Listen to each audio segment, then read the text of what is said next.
नमस्कार साथियों, स्वागत है आपका इस नए YouTube channel UP board math and science में। आज हम लोग क्लास 10th के विज्ञान के पहला चैप्टर जो है रासायनिक अभिक्रिया एवं समीकरण, उसका क्वेश्चन देखेंगे जो एनसीईआरटी बुक में दिया हुआ है क्वेश्चन। ठीक, वो क्वेश्चन हम लोग देखेंगे जो चैप्टर में दिया हुआ है, कुछ किताबों के अंदर है, कुछ एक्सरसाइज में दिया हुआ है, तो उनके क्वेश्चन को हम लोग आज देखेंगे। पिछले वीडियो में हमने इसके जितने भी टॉपिक थे वो सारे देख चुके हैं। आज हम लोग इसके क्वेश्चन समझते हैं जो कि बहुत ही इम्पोर्टेंट है, एग्ज़ाम में पूछे जाते हैं। तो चैप्टर है रासायनिक अभिक्रिया एवं समीकरण। अब देखेंगे, चैप्टर बुक देखेंगे तो उसके बीच में कुछ प्रश्न पूछे गए हैं। उन सारे प्रश्नों को हम एक साथ लेकर आए हैं और समझते हैं क्या है वो प्रश्न और उसका आंसर क्या है। देखिए, दिया गया है, पहला प्रश्न है, एक मैग्नीशियम रिबन को जलाने से पहले साफ क्यों किया जाता है। ठीक है, तो मैग्नीशियम रिबन की सतह पर हवा के संपर्क से मैग्नीशियम ऑक्साइड की पतली परत जम जाती है। यानी जो मैग्नीशियम की रिबन होती है वह खुले वातावरण में छोड़ दी जाती है तो वह ऑक्सीजन से क्रिया करके मैग्नीशियम ऑक्साइड बना लेती है। ठीक है, इसको जलाते हैं तो आसानी से जलती नहीं है। तो वही कह रहा है कि एक मैग्नीशियम रिबन जलाने से पहले साफ क्यों किया जाता है, क्योंकि उस पर मैग्नीशियम ऑक्साइड की पतली परत जमी होती है। ठीक है, और यह परत जलने में बाधा डालती है, इसलिए जलाने से पहले रिबन को रगड़कर साफ किया जाता है ताकि शुद्ध मैग्नीशियम आसानी से जल सके। यानी मैग्नीशियम को, रिबन को जो होता है जलाने से पहले साफ इसीलिए करते हैं क्योंकि इस पर मैग्नीशियम ऑक्साइड की परत होती है। जब वो जलाएंगे तो शुद्ध रूप से मैग्नीशियम नहीं जल पाएगा, इसलिए उसको रगड़ कर साफ कर लेते हैं, यानी उसके ऑक्साइड हटा लेते हैं। इस तरह से जब रिबन को जलाते हैं तो शुद्ध मैग्नीशियम आसानी से जलता है। ठीक है, दूसरा प्रश्न क्या है, जलते मैग्नीशियम रिबन की अभिक्रिया का संतुलित समीकरण लिखिए। जैसे देखिए ये अभिक्रिया लिखे हम, मैग्नीशियम ऑक्सीजन मैग्नीशियम ऑक्साइड। तो अब देखिए यहाँ पे ऑक्सीजन एक ही है, यहाँ पे ऑक्सीजन दो है। ठीक है, इसको एक बार ऐसे देख लेते हैं।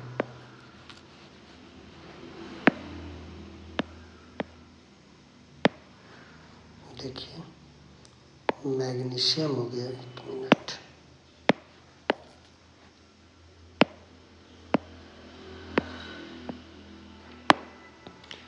ये देखिए मैग्नीशियम हो गया, प्लस जलेगा तो जानते किसी भी चीज़ को जलने के लिए ऑक्सीजन चाहिए, ये बन गया हमारा मैग्नीशियम ऑक्साइड।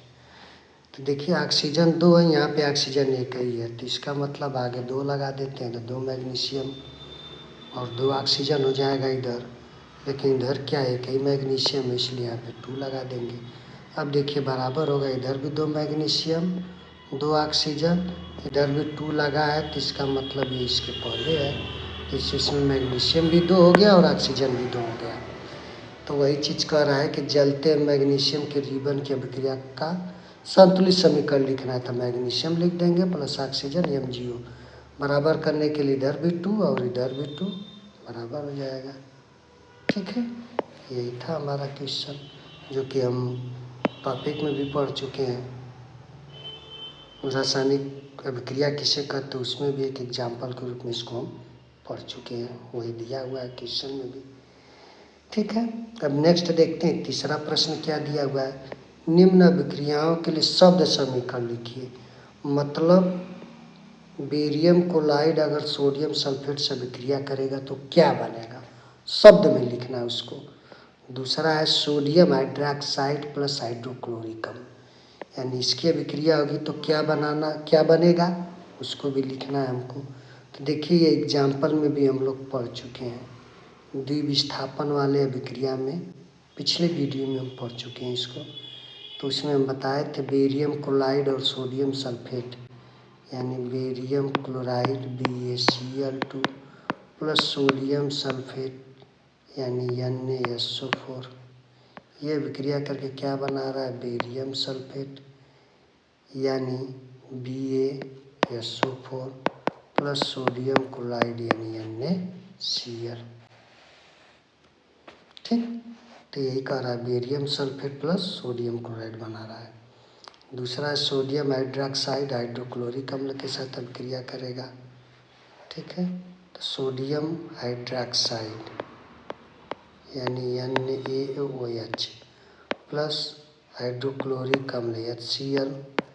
अब ये बनाएगा सोडियम क्लोराइड यानी NaCl प्लस जल बनाएगा H2O। देखिए कैसे लिखा जाता है, barium chloride plus sodium sulphate अभिक्रिया करेगा तो barium sulphate plus sodium chloride बनेगा। सोडियम हाइड्रोक्साइड प्लस हाइड्रोक्लोरिक अम्ल अभिक्रिया करेगा तो सोडियम क्लोराइड प्लस जल बनेगा। ठीक है, अब चौथा जो क्वेश्चन दिया गया है ये तीसरे क्वेश्चन को ही बोल रहा है कि जो ये शब्द समीकरण हम लोग लिखे हैं इसी को हम लोग शब्द समीकरण को रासायनिक समीकरण बदलने के लिए कह रहा है। ठीक है, देखिए बेरियम क्लोराइड BaCl2 होता है, सोडियम सल्फेट NaSO4 होता है, बेरियम सल्फेट BaSO4 होगा, सोडियम क्लोराइड NaCl होगा। ठीक, दूसरा है सोडियम हाइड्रोक्साइड NaOH होगा प्लस हाइड्रोक्लोरिक अम्ल HCl होगा। अभिक्रिया करके क्या बना रहा है, सोडियम क्लोराइड प्लस जल। अब इसी को हम लोग संतुलित भी कर लेते हैं। देखिए Na इधर कितना है, एक है, इधर भी Na एक है, सही है, साथ में Cl लगा, Cl भी एक ठो है। अब देखिए हाइड्रोजन एक यहाँ और एक यहाँ, दो है, इधर कितना है, दो, इधर भी है, ऑक्सीजन एक है, इधर भी ऑक्सीजन एक है, मतलब ये संतुलित है। यानी संतुलित अभिक्रिया क्या हो गई, NaOH प्लस HCl बन रहा है हमारा NaCl प्लस H2O। ये दूसरा वाला था, ये संतुलित है। ठीक, पहला वाला देखते हैं। पहला वाला barium chloride BaCl2 plus sodium sulphate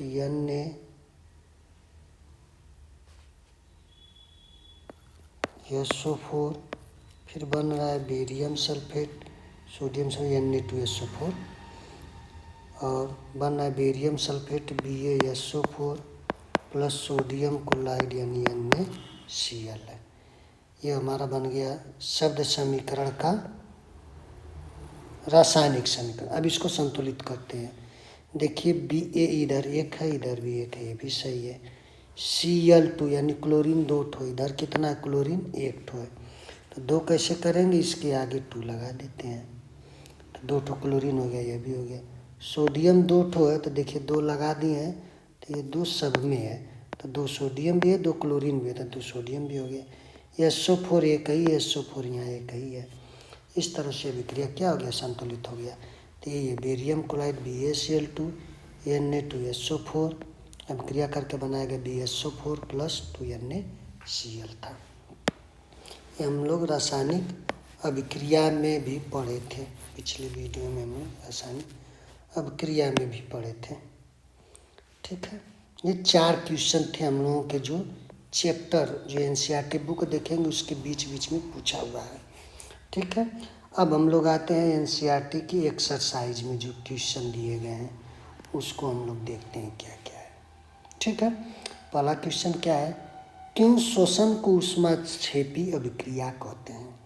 ऊष्माक्षेपी का मतलब होता है जिसमें से ऊष्मा निकलती है, यानी ऊष्मा यानी ऐसी रासायनिक क्रिया जिसमें से ऊष्मा निकल रही हो, वह ऊष्माक्षेपी अभिक्रिया होती है। जैसे श्वसन के दौरान, इसका देखते हैं आंसर क्या होगा, श्वसन के दौरान ग्लूकोज ऑक्सीजन के साथ अभिक्रिया करके ऊर्जा उत्पन्न करता है। यानी जब भी हम भोजन करते हैं तो वो भोजन किस में बदलता है, ग्लूकोज में बदलता है, और जब हम लोग नाक के माध्यम से ऑक्सीजन लेते हैं तो वही ग्लूकोज ऑक्सीजन के साथ अभिक्रिया करके ऊर्जा उत्पन्न करता है। चूँकि इस प्रक्रिया में ऊष्मा निकलती है इसलिए इसे ऊष्माक्षेपी अभिक्रिया कहते हैं। ऊर्जा उत्पन्न होती है और वह ऊर्जा हम लोगों को ऊष्मा के रूप में बाहर निकलती है, तो इसी को हम लोग ऊष्माक्षेपी अभिक्रिया कहते हैं। इसका इक्वेशन देखते हैं। क्वेश्चन नंबर दूसरा देखते हैं। इसमें क्वेश्चन नंबर दूसरा क्या है, ऊष्माक्षेपी और ऊष्माशोषी अभिक्रिया में अंतर लिखना है। यानी ऊष्माक्षेपी क्या होती है और ऊष्माशोषी। ऊष्माक्षेपी का मतलब जिसमें से ऊष्मा निकलती है ऊष्माशोषी का मतलब ऐसी रासायनिक अभिक्रिया जिसमें ऊष्मा का अवशोषण होता है, उसे ऊष्माशोषी अभिक्रिया कहते हैं। ऐसी रासायनिक अभिक्रिया जिसमें ऊष्मा उत्पन्न होती है उसे ऊष्माक्षेपी अभिक्रिया कहते हैं। अंतर में क्या लिखना है? पहला अंतर हो जाएगा, इसमें ऊष्मा निकलती है और ऊष्माशोषी में ऊष्मा अवशोषित होती है। ऊष्माक्षेपी अभिक्रिया में जैसे आता है श्वसन। श्वसन हम लोगों की क्या है? ऊष्माक्षेपी, क्योंकि श्वसन में कोई भी जीव ऑक्सीजन अंदर लेता है और उसके अपने अंदर भोजन यानी ग्लूकोज का पाचन होता है, यानी अभिक्रिया होती है ऑक्सीजन से, तो उस समय ऊर्जा निकलती है और वह ऊर्जा ऊष्मा के रूप में बाहर निकलती है, जो कि भी हम आगे पढ़ चुके हैं। तो यह श्वसन में होती है। प्रकाश संश्लेषण में क्या होता है? ऊष्मा का अवशोषण होता है, यानी प्रकाश की उपस्थिति में, यानी कोई भी जो पेड़ पौधा होता है उसकी हरी पत्तियाँ क्या करती है? प्रकाश की उपस्थिति में कार्बन डाइऑक्साइड लेकर क्या बनाती है? प्रकाश संश्लेषण करती है, यानी अपना भोजन बनाती है, यानी ऊष्मा का इसमें अवशोषण होता है। इसमें जब ऊष्मा बाहर निकलेगी ताप बढ़ता है, जो ऊष्मा लेता है उसमें ताप घटता है। यानी मुख्य रूप से 3 अंतर है। ऊष्माक्षेपी में ऊष्मा निकलता है, शोषण होता है, ताप बढ़ता है। ऊष्माशोषी में क्या लिखेंगे? ऊष्मा अवशोषित होती है, प्रकाश संश्लेषण होता है, ताप घटता है। ठीक। नेक्स्ट क्वेश्चन है तीसरा, निम्न अभिक्रियाओं में ऑक्सीकरण और अपचयन पहचानना है, जो कि हमने ऑक्सीकरण और अपचयन के टॉपिक में बताया था कि कहाँ ऑक्सीकरण होता है और कहाँ अपचयन होता है। तो ऑक्सीकरण का मतलब ऑक्सीजन का जुड़ना, अपचयन का मतलब ऑक्सीजन का हटना। तो यही है, जैसे zinc oxide ZnO plus copper, यह अभिक्रिया बना रहा है ZN यानी जिंक प्लस CO। देखिए इसमें से ऑक्सीजन निकल रहा है, इसमें से ऑक्सीजन निकल रहा है, तो यानी इसमें से ऑक्सीजन क्या हो गया? निकल गया। तो जिसमें से ऑक्सीजन निकल गया तो उसका क्या हो गया? अपचयन हो गया। तो अपचयन किसका हुआ? जिंक ऑक्साइड का, क्योंकि इसमें से ऑक्सीजन निकल के केवल क्या बचा? जिंक। अब प्लस क्या था? कॉपर था। कॉपर देखिए इधर क्या हो गया? कॉपर में ऑक्सीजन जुड़ गया, तो जिसमें ऑक्सीजन जुड़ गया वो क्या हो गया? ऑक्सीकरण हो गया। तो किसका ऑक्सीकरण हो गया? कार्बन का। यानी इसमें क्या हो गया? ऑक्सीकरण हो गया। ऑक्सीकरण मतलब ऑक्सीजन का जुड़ना, अपचयन मतलब ऑक्सीजन का हटना, यही चीज़ें थी। ठीक है, चलिए नेक्स्ट क्वेश्चन देखते हैं जो हमारा दिया हुआ है। नेक्स्ट है संयोजन अभिक्रिया क्या है? चौथा क्वेश्चन है संयोजन अभिक्रिया क्या? उदाहरण देखिए, तो हम लोग पढ़ चुके हैं संयोजन अभिक्रिया में क्या होता है, जब 2 या 2 से अधिक पदार्थ मिलकर एक ही पदार्थ बनाते हैं तो उसे संयोजन अभिक्रिया करते हैं।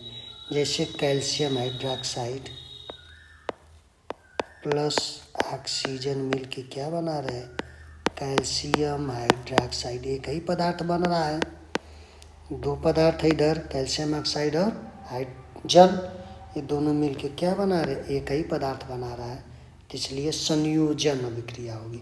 संयोजन का मतलब जिसमें सारे पदार्थ जुड़कर केवल एक ही पदार्थ बनाते हैं, तो यही चीज़ है, जब 2 या 2 से अधिक पदार्थ मिलकर एक ही पदार्थ बनाते हैं तो उसे संयोजन अभिक्रिया करते। एग्जाम्पल यही लिख देंगे, कैल्शियम ऑक्साइड प्लस जल क्या बना रहा है? Calcium hydroxide.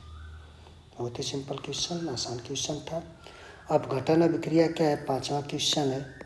उदाहरण देकर अपघटन अभिक्रिया भी पढ़े हैं कि जब एक यौगिक टूटकर 2 या 2 से अधिक पदार्थ बनाता है तो इसे अपघटन अभिक्रिया कहते हैं। संयोजन का उल्टा होता है, अपघटन में कोई एक पदार्थ रहेगा वो 1 से 2 हो जाएगा, चाहे 3 हो जाएगा। तो कैल्शियम कार्बोनेट को जब ऊष्मा दी जाती है तो कैल्शियम ऑक्साइड और कार्बन डाइऑक्साइड गैस निकलती है, यानी इसका क्या हो गया? अपघटन हो गया। अपघटन का मतलब टूट गया। ठीक है, तो ये अपघटन अभिक्रिया हो गई। नेक्स्ट आता है विस्थापन अभिक्रिया क्या है? विस्थापन बताया था जब कोई अधिक क्रियाशील तत्व कम क्रियाशील तत्व को उसके यौगिक से हटा देता है। ठीक, तो इस प्रकार की अभिक्रिया को विस्थापन अभिक्रिया कहते हैं। एग्जाम्पल भी हम लोग पढ़े थे, जो जिंक है प्लस कॉपर सल्फेट है, तो जिंक क्या कर रहा है? कॉपर को हटा दे रहा है, क्योंकि जिंक जो होता है कॉपर से अधिक सक्रिय होता है, तो इसलिए कॉपर को बाहर हटा दिया और खुद का सल्फेट के साथ जुड़ गया, यानी जिंक सल्फेट। यानी कॉपर को क्या कर दिया? विस्थापित कर दिया, हटा दिया। तो इसीलिए यह अभिक्रिया कैसी है, विस्थापन अभिक्रिया है। ठीक। नेक्स्ट क्वेश्चन है, द्विविस्थापन अभिक्रिया क्या है, जब दो यौगिक आपस में आयनों का आदान प्रदान करते हैं।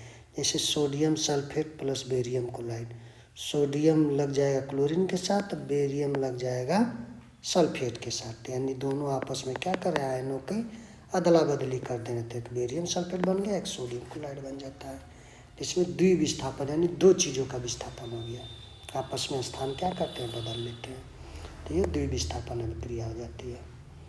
नेक्स्ट क्वेश्चन था हम लोगों का, ऑक्सीकरण और अपचयन को उदाहरण सहित समझाइए। ऑक्सीकरण किसे कहते हैं, जिस तत्व में या जिसमें ऑक्सीजन जुड़ता है ऑक्सीकरण कहलाता है, और जिसमें से ऑक्सीजन हटता है उसे ऑक्सीकरण, यानी ऑक्सीजन हटता है तो अपचयन कहलाता है। ठीक है, तो इसका एग्जाम्पल के लिए पूछ रहा है, तो देख लीजिए एग्जाम्पल भी है, यही हम लोग एग्जाम्पल भी पढ़े थे। कॉपर ऑक्साइड को हाइड्रोजन के साथ अभिक्रिया कराएंगे तो कॉपर और यह ऑक्सीजन निकल कर किसके साथ जुड़ जाएगा, हाइड्रोजन के साथ जुड़ जाएगा। तो इसमें देखिए CO में यानी कॉपर ऑक्साइड में क्या हो रहा है, ऑक्सीजन निकल रहा है, तो इसका क्या हो गया, अपचयन हो गया। अब हाइड्रोजन में ऑक्सीजन जुड़ गया तो इसे क्या हो गया, ऑक्सीकरण हो गया। तो यानी हमको एग्जाम्पल भी लिखना था। ठीक, क्वेश्चन नंबर 9 देखते हैं। क्वेश्चन नंबर 9 क्या है, संक्षारण क्या है, इसके रोकने के उपाय पढ़ चुके हैं। संक्षारण धातुओं का वातावरण की गैसों और नमी के साथ क्रिया करके धीरे धीरे खराब होना संक्षारण कहलाता है। जैसे कि लोहे में जंग लगना, अगर हम लोहे को खुले वातावरण में छोड़ दें तो उसमें क्या होती है, जंग लग जाती है, क्योंकि खुले वातावरण में उसमें क्या होती है, नमी मिलती है, जिससे वो खराब हो जाता है। और इस क्वेश्चन में क्या रोकने का उपाय पूछा है, तो रोकने का उपाय क्या है, पेंट कर सकते हैं, गैल्वेनाइजेशन कर सकते हैं, तेल या ग्रीस लगा सकते हैं। ठीक, नेक्स्ट क्वेश्चन हम लोगों का 10वां, विकृत गंधिता क्या, इसे कैसे रोका जा सकता है, ये भी पढ़ चुके हैं। तेल और वसायुक्त खाद्य पदार्थों का ऑक्सीकरण होकर खराब होना विकृत गंधिता कहलाता है, यानी रेंसिडिटी कहलाता है। इसको रोकने के उपाय क्या है, उसको एयर टाइट डिब्बे में बंद करें, रेफ्रिजरेटर में रखें, ताकि वो जितना ज़्यादा ठंडा रहेगा उतने दिन तक वो सुरक्षित रहेगा। और नाइट्रोजन गैस भरी जाती है, जो भी चिप्स के, कुरकुरे के और जो भी पैकेट आते हैं उसमें नाइट्रोजन गैस भरी रहती है, ताकि वो पदार्थ क्या अधिक समय तक खराब न हो। ठीक है, यही हमारा क्या था, विकृत गंधिता के रोकने के उपाय थे। ठीक, ये तो हम पढ़ चुके हैं। ये हम लोगों के क्वेश्चन थे जो NCERT बुक में दिए हुए थे। अब हम लोग देखते हैं NCERT की बुक में दिया हुआ ऑब्जेक्टिव टाइप क्वेश्चन। ठीक है, ऑब्जेक्टिव टाइप क्वेश्चन में देखिए क्या है, निम्न में से कौन सी रासायनिक अभिक्रिया है, बर्फ़ का पिघलना रासायनिक अभिक्रिया है, नहीं है। क्यों नहीं, क्योंकि बर्फ़ पिघलेगा जल बन जाएगा, जल को ठंडा करेंगे तो बर्फ़ बन जाएगा, तो ये भी नहीं है। पानी का उबलना, ये भी नहीं है। दूध का दही बनना, ये रासायनिक अभिक्रिया है। ठीक, नमक का घुलना, ये भी नहीं है। तो रासायनिक अभिक्रिया को पहचानने का एक तरीका यह याद रख लीजिए कि जब भी कोई परिवर्तन हो रहा है, कोई भी रासायनिक अभिक्रिया हो रही है, जो नया पदार्थ बन रहा है, क्या उस नए पदार्थ से मूल पदार्थ प्राप्त कर सकते हैं, अगर कर सकते हैं तो वहाँ पे भौतिक परिवर्तन होगा, रासायनिक अभिक्रिया वहाँ पे नहीं होगा, यानी रासायनिक परिवर्तन नहीं होगा। जैसे कि बर्फ़ का पिघलना, फिर ठंडा करेंगे बर्फ़ बन जाएगा, पानी का उबलना, फिर ठंडा करेंगे पानी बन जाएगा, नमक का घुलना, नमक को घोल देंगे जल में, फिर गर्म करेंगे पानी उड़ जाएगा, नमक मिल जाएगा। लेकिन दूध से जो दही बनेगा, दही से हम दूध कभी नहीं बना पाएंगे, तो इसलिए कैसी अभिक्रिया है, रासायनिक अभिक्रिया है। ठीक, क्योंकि इसमें कोई नया पदार्थ बन रहा है। नेक्स्ट क्वेश्चन है, मैग्नीशियम के जलने पर बनने वाला पदार्थ है मैग्नीशियम ऑक्साइड, हाइड्रोक्साइड नहीं बनता है, क्लोराइड बनता नहीं है, सल्फेट बनता नहीं है, क्योंकि हम लोग पढ़े हैं एग्जाम्पल में मैग्नीशियम Mg ऑक्सीजन की उपस्थिति में जलता है तो क्या बनाता है, मैग्नीशियम ऑक्साइड बनाता है। यहाँ 2 ऑक्सीजन है तो 2 लगा दीजिए, ये भी पूरा हो जाएगा, 2 यहाँ भी लगा दीजिए, मैग्नीशियम भी पूरा हो जाएगा। तो इस तरह से मैग्नीशियम के जलने पर बनने वाला पदार्थ क्या है? मैग्नीशियम ऑक्साइड है। फिर कह रहा है निम्न में से ऊष्माक्षेपी अभिक्रिया। ऊष्माक्षेपी जिसमें से ऊष्मा निकलती है, तो हम पढ़े हैं क्या? श्वसन। श्वसन कैसे अभिक्रिया है? ऊष्माक्षेपी है। अंतर में भी देखें, प्रकाश संश्लेषण क्या है? ऊष्मा शोषी है। तो पूछा है ऊष्माक्षेपी, तो ऑप्शन नंबर बी सही हो जाएगा हमारा। ठीक है, बहुत ही आसान क्वेश्चन है। निम्न में से कौन से अभिक्रिया द्विविस्थापन अभिक्रिया? देखिए ये एग्जाम्पल हम लोग पढ़े हैं, ये एग्जाम्पल पूछा भी गया है। ठीक, इन सब में द्विविस्थापन अभिक्रिया नहीं है। देखिए ये तो ये हो गया संयोजन अभिक्रिया हो गया, ये क्या हो गया? विस्थापन अभिक्रिया हो गया। जिंक कॉपर को हटा रहा है। कैल्शियम कार्बोनेट अपघटन अभिक्रिया हो गया, क्योंकि एक ही पदार्थ है, दो भागों में टूट रहा है। तो ऑप्शन नंबर कौन सा बच गया? सी वाला। सी में देख लीजिए आयनों की अदला बदली हो रही है। तो यहाँ पे क्या पूछा है? द्विविस्थापन। तो ऑप्शन नंबर सी सही हो जाएगा। ठीक है, पांचवा है ऑक्सीकरण का सही अर्थ है। ऑक्सीकरण का सही अर्थ क्या है? ऑक्सीजन का जुड़ना। ठीक, ये ऑक्सीकरण हो गया, ऑप्शन नंबर सी सही हो जाएगा। छठा क्वेश्चन है लोहे में जंग लगना किस प्रकार की अभिक्रिया है? संयोजन है, अपघटन, विस्थापन है, संक्षारण है। बताए थे संक्षारण में क्या होता है? धातुओं को जब खुले वातावरण में छोड़ देते हैं तो धीरे धीरे खराब हो जाती है, उसी को हम लोग संक्षारण बोलते हैं। तो लोहे पर जंग लगना क्या है? संक्षारण के अंतर्गत आता है। अब पूछा जाएगा कौन सी अभिक्रिया है? तो रासायनिक अभिक्रिया है। तो रासायनिक अभिक्रिया में इस घटना को हम लोग क्या बोलते हैं? संक्षारण बोलते हैं। तो ऑप्शन नंबर डी सही हो जाएगा। सातवां क्वेश्चन है निम्न में से कौन सा पदार्थ विकृति गंधिता से प्रभावित होता है? पानी है, नमक है, तेल है, चीनी है। यानी तेल है, क्योंकि पढ़े विकृति गंधिता में तेल तथा वसा युक्त, यानी तेल और वसा वाली जो चीज़ें होंगी, या घी कह सकते हैं इसी को, अगर ये खराब हो रही है तो उसे हम लोग विकृति गंधिता बोलते हैं। तो इसमें ऑप्शन नंबर सी में क्या है? तेल दिया हुआ है, तो इसलिए ऑप्शन नंबर सी सही हो जाएगा। ठीक है, इसमें से पूछ रहा है निम्न में से कौन से समीकरण संतुलित है? देख लेते हैं कौन से समीकरण संतुलित है। H2 + O2 H2O। देखिए इधर 2 ऑक्सीजन, इधर एक है, ये भी नहीं संतुलित है। 2H2 और 2 ऑक्सीजन यहाँ पे है, तो यहाँ पे देखिए 2H2 + O2, ये वाला सही लग रहा है। क्यों? देखिए मिला लेते हैं। 2H2 + O2 बना हमारा 2H2O। देखिए हाइड्रोजन 4, इधर भी 4, ऑक्सीजन 2, इधर भी 2 ऑक्सीजन है। यानी इसलिए ऑप्शन नंबर बी सही हो जाएगा, बाकी गलत हो जाएंगे। नेक्स्ट है जिंक कॉपर सल्फेट से कॉपर को क्यों विस्थापित करता है? क्योंकि बताए थे जिंक कॉपर सल्फेट में कॉपर को, जिंक कॉपर सल्फेट में से कॉपर को क्यों विस्थापित कर पा रहा है? क्योंकि जिंक जो होता है वह कॉपर से अधिक सक्रिय होता है, इसलिए जिंक सल्फेट बना रहा है। तो ये पूछा जिंक कॉपर सल्फेट कॉपर को क्यों विस्थापित करता है? क्योंकि जिंक अधिक क्रियाशील है, किससे? कॉपर से, इसीलिए कॉपर को हटा दे रहा है। हम देख चुके हैं एग्जाम्पल में भी। ठीक, नेक्स्ट क्वेश्चन है हम लोगों का 10वां। द्रव्यमान संचरण का नियम किससे संबंधित है? नाम से ही मतलब है द्रव्यमान से, तो ऑप्शन नंबर सी। द्रव्यमान संचरण का नियम क्या है? अभिक्रिया से पहले जितने भी पदार्थ हैं उनका योग, द्रव्यमानों का योगफल, और अभिक्रिया के बाद जो बनने वाले पदार्थ हैं उनका द्रव्यमानों का योगफल आपस में क्या होते हैं? बराबर होते हैं। द्रव्यमान संचरण का नियम है, इसीलिए किससे संबंधित है? द्रव्यमान से संबंधित है। ठीक, अब इसी में देखिए असर्शन है, रीजन टाइप क्वेश्चन है, कथन और निष्कर्ष वाले टाइप के क्वेश्चन है। ठीक है, इसको भी देख लेते हैं क्या दिया गया है। देखिए इसमें दे दिया ए और आर दोनों सही है, और आर ए की सही व्याख्या करता है, तो ऑप्शन नंबर ए सही हो जाएगा। ठीक, तो ये हमारा ऑप्शन है, ये ए और आर दोनों सही, लेकिन आर एक सही की व्याख्या नहीं करता है, तो बी।